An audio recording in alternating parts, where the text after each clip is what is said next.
faire dorer à basse température. Et c'est ça aussi tout le principe qu'on va avoir, c'est qu'on va réussir à avoir un pain avec un dorage sans excès comme celui-ci, et avec une croûte, et donc ce qui prouve aussi qu'on va pouvoir faire sans problème des tartes aux pommes, des choses comme ça. Et souvent c'est ça qui surprend les gens ne comprennent pas qu'on puisse faire dans la vapeur quelque chose qui va devenir croustillant.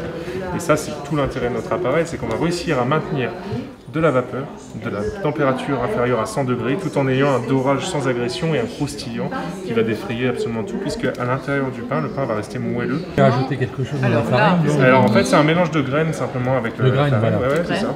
On a multigraines, donc on a des graines de lin, des graines de tournesol et puis des graines de sésame qui sont mélangées avec la farine. Et après, derrière, les quantités de sel ont diminué aussi considérablement. Dans un pain, on va dire de 500 grammes, on vous conseille souvent de mettre 12 à 13 grammes de sel.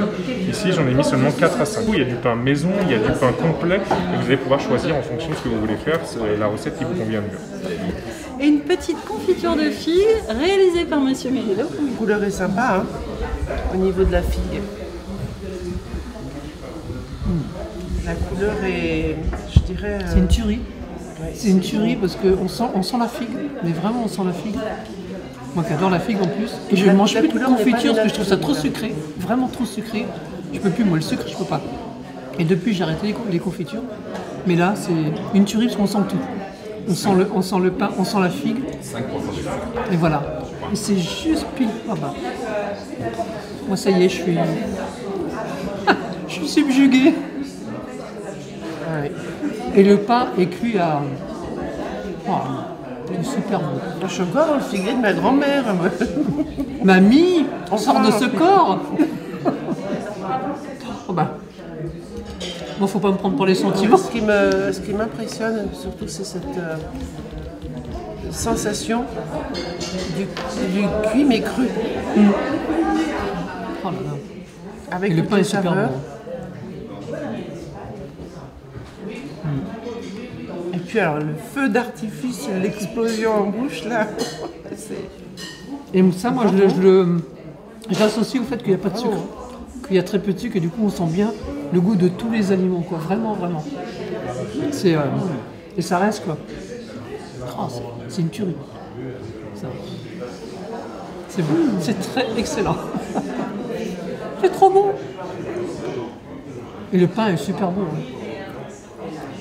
Je ne sais pas quoi dire comme négatif parce que je n'en trouve pas.